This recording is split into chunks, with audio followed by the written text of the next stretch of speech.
Hi and welcome to our podcast. We're on session 3 today. My name's Abi Twomlow. And I'm Andrew Farquharson.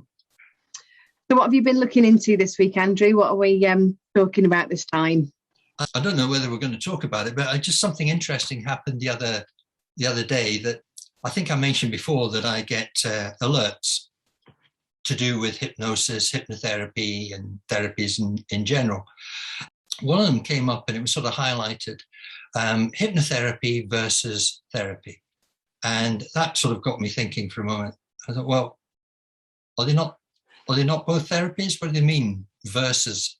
And so I had a wee thought about that.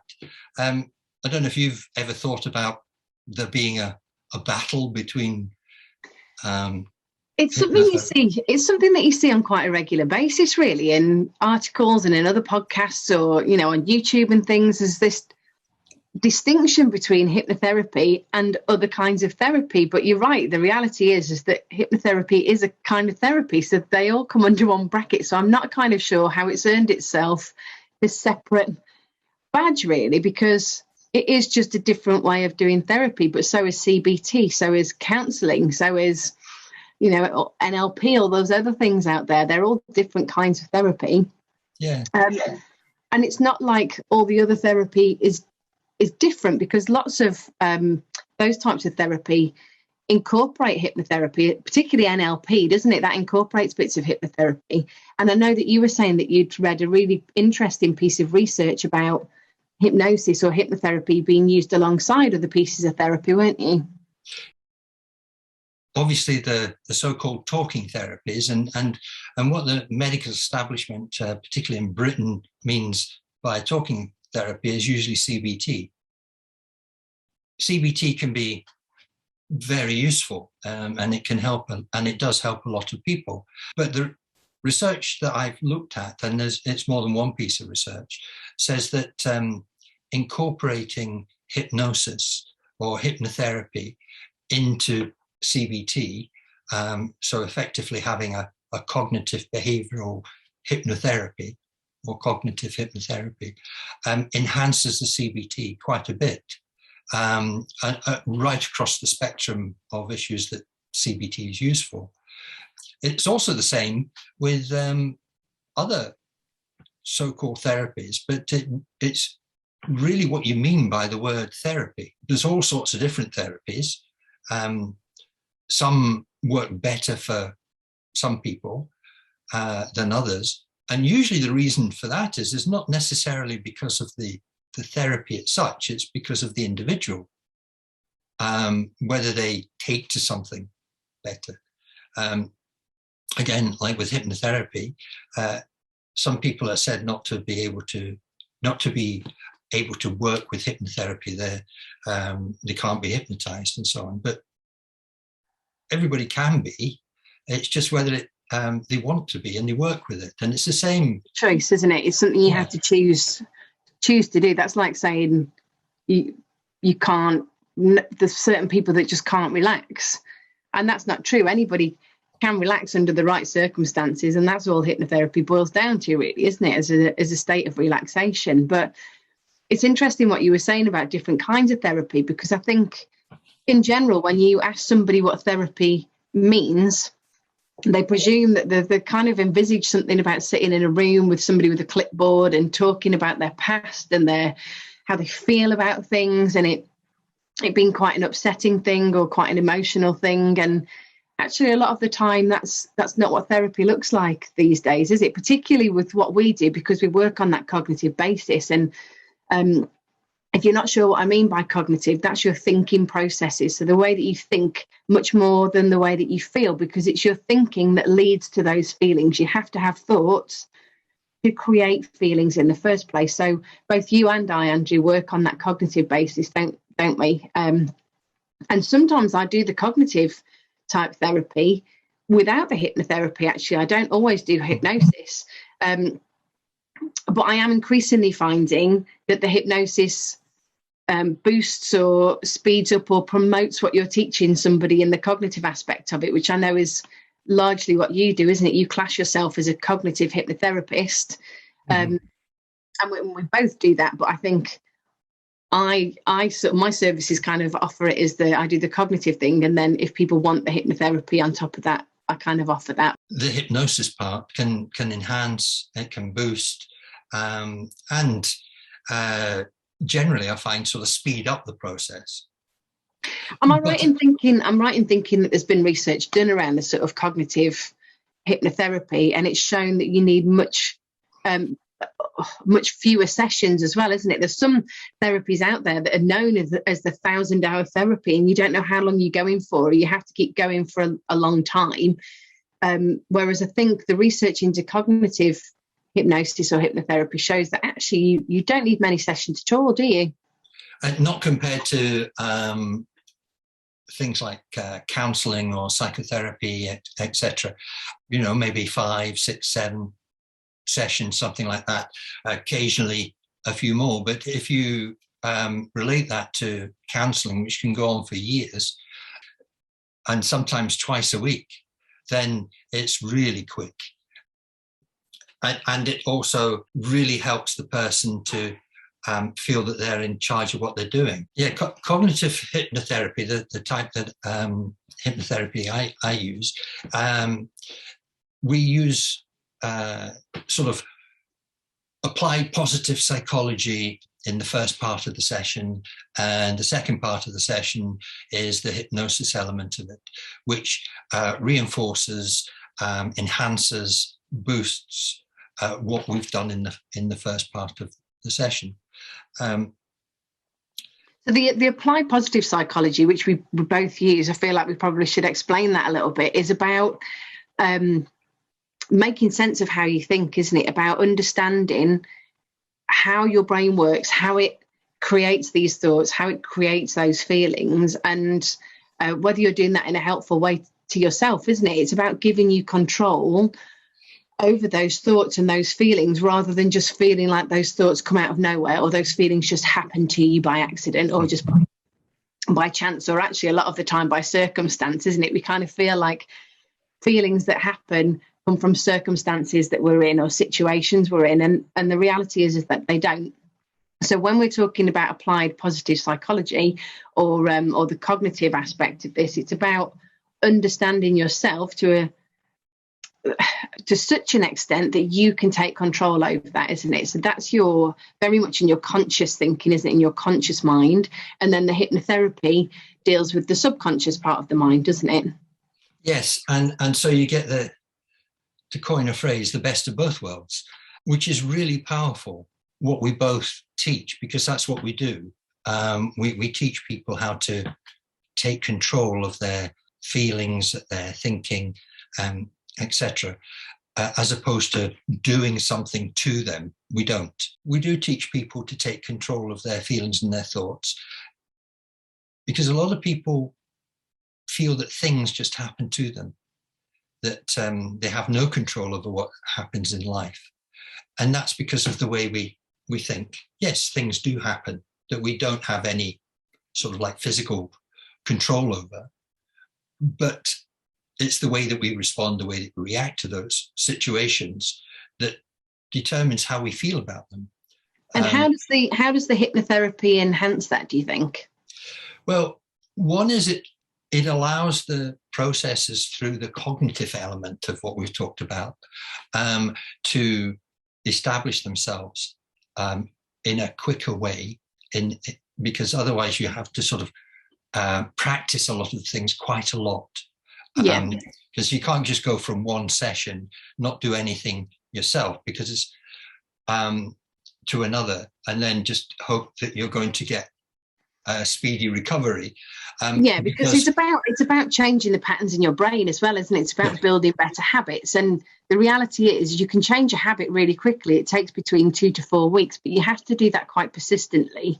It's not a magic trick. So like you say, you do have to practice, or you have to listen to the recordings that you're given if you're doing hypnosis, that kind of thing, over a short period of time, over a couple of weeks, really, for it to rewire your thinking, for it to change those neurological pathways in your brain, don't you? Yes, and you do. And as I said earlier, that we're actually teaching something, and there's a difference between teaching and learning. Yeah. You can be the best teacher in the world, but if the person you're teaching doesn't want to learn or doesn't want to put the effort into learning, then they're not going to learn. And us both coming from a teaching background know that really well, don't we? Not just from the psychology point of view, but from teaching anybody anything. That's true, isn't it? You have to want to learn something to be taught it. Yeah, and the funny thing is with that is you might say, well, obviously people that come to see you want to make a change. Well, that is true for the vast majority of people, but there are some people that do come that for a number of reasons actually don't want to do what you have on offer. And it can be scary, can't it? It can be scary to, if you've got something that you've been living with for a long time, it's almost, you can feel like it's become part of your identity, and to not have that anymore, even if it's a really negative symptom like high anxiety or panic attacks, to kind of not have that anymore can be a scary prospect, because it leaves you not knowing where you stand with it, I guess.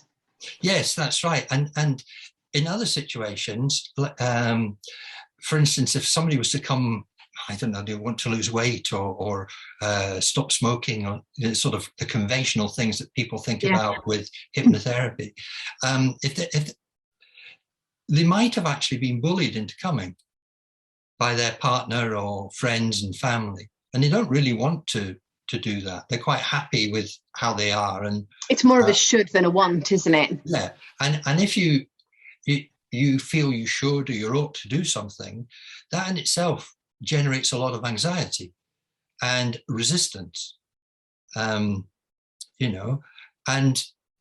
so it's important that actually people want to learn, but that's the same in every therapy. Yeah, I agree. And actually, a lot of the time, particularly in other therapies where they've perhaps been referred through a doctor or a medical professional, the want isn't always as great, is it?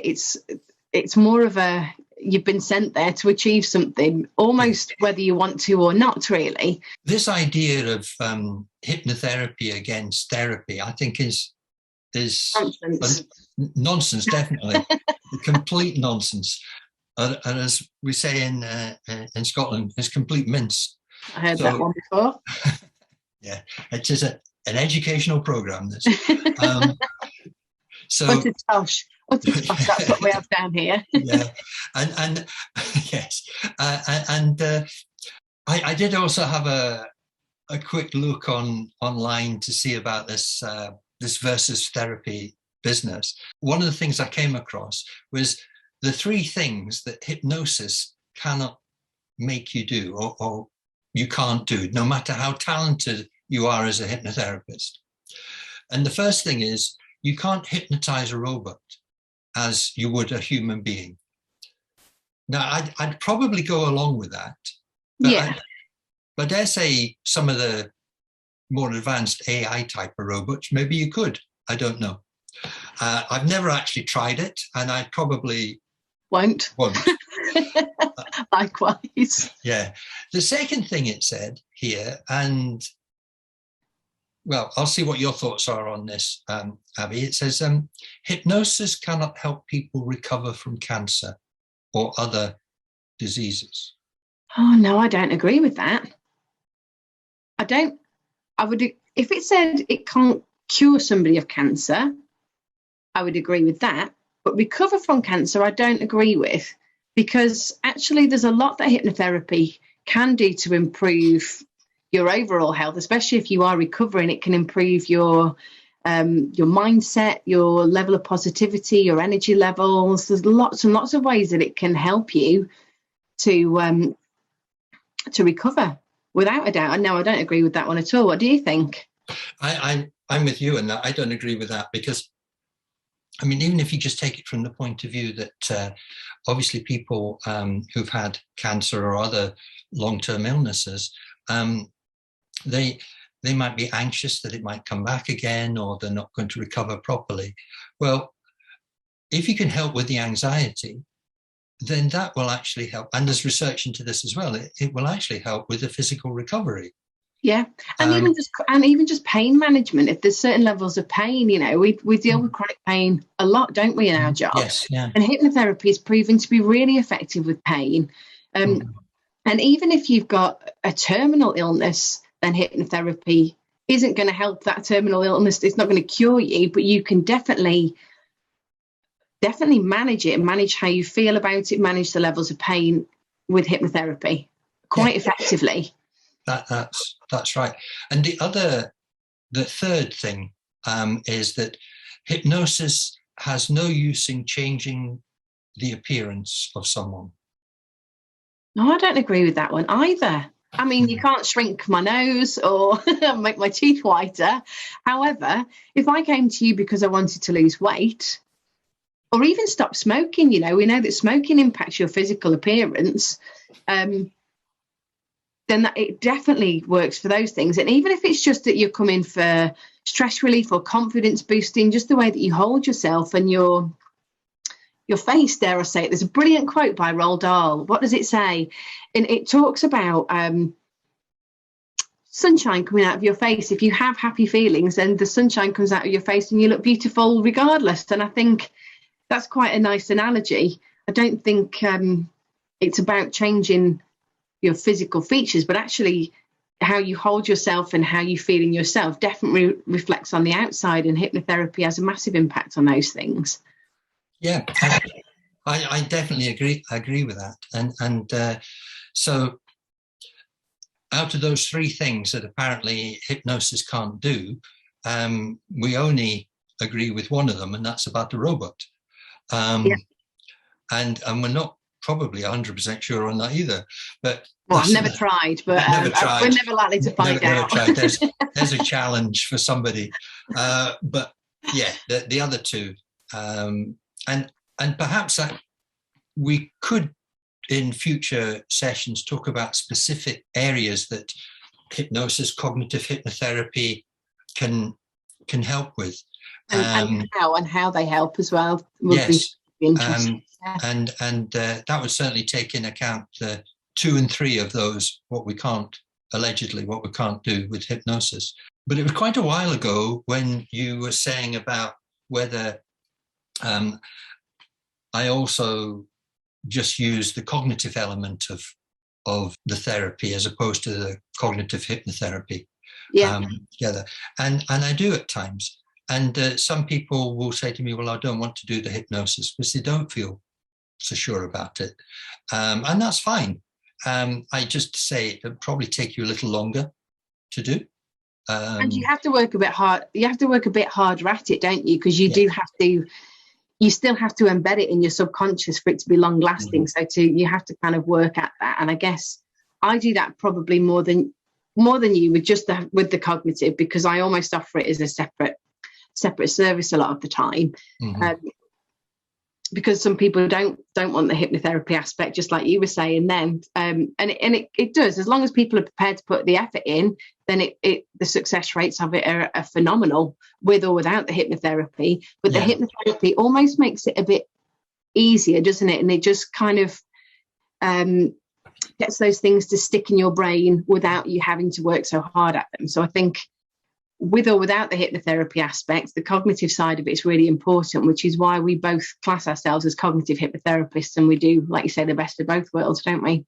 Yeah, and I was just actually thinking, I don't know if this is the right phrase for it, but when you add the hypnosis element to it, you get a sort of instant hit. Yeah. Because of the relaxation and the sense of well-being that you come away with from the session, and so that can also encourage the client to put the effort in to do whatever's required. Well, it creates instant motivation, doesn't it? If you already feel good, then you're going to be motivated to carry on working towards that feeling, aren't you? So it sort of makes you more motivated in a way as well. But in terms of the hypnotherapy versus therapy, I think a lot of people, when we're talking about therapy, it's not what people think in the first place. It's not what people assume therapy is. So I think in the first instance, in terms of our title today, therapy isn't what most people think it is anyway. There are so many different types of therapy out there, so many holistic therapies, so many medical interventions, so many talking therapies that you couldn't list them all. There's absolutely tons out there. And hypnotherapy shouldn't be viewed as a separate category.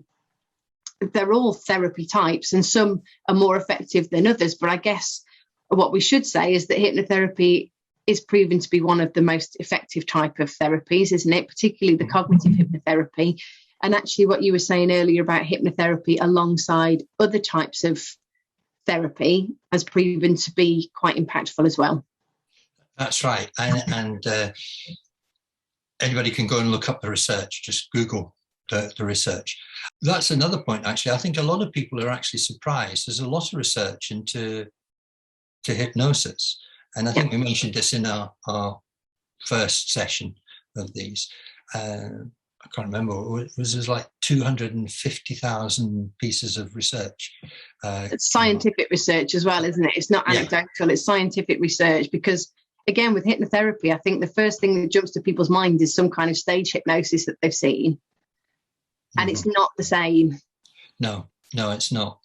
I think that as we go on, yes, we're going to be talking about hypnotherapy and cognitive hypnotherapy, but we'll be talking about elements of the positive psychology element of it, and in its wider sense, hence the name HypnoPlus. But I do think it would be quite good for us to talk about more specific types of help, and it won't just be about yes, hypnosis can help with stopping smoking, and it can, and it's one of the best aids to help people stop smoking or to help people lose weight. But in other areas such as fertility, which is what I cover, isn't it? That's right, fertility. Or just mental health in general, anxiety, depression, OCD, post-traumatic stress, all those things as well. Right through to children's hypnotherapy and working with children that have nightmares or bedwetting, it can be used for such a massive range of things. Right. I mean, basically, if you can think of it, hypnosis can help in some way. But I think it is quite right to say the fact that if we go back to the second thing that hypnosis allegedly couldn't do, it can't cure cancer, but it can help people that have suffered from it. And are still suffering, or, are suffering from it, or other long-term illnesses as well. It definitely help to manage symptoms. I think we'll call that a day just now. We've squeezed a lot in today, haven't we? Yes. And thank you for watching our ramblings. And if, as always, you've got any questions or if there's anything specific you want to know, please either email us or drop us a message in the comments. Please subscribe to get the next one as well, and we'll see you in a few weeks. Yeah, that's right. And just to reiterate what Abi said, that if there's perhaps anything that you would like us to talk about to do with hypnosis and therapies, or talk about anything else if you want, do get in touch. We look forward to hearing from you. Anyway, bye-bye from me. And bye. See you soon.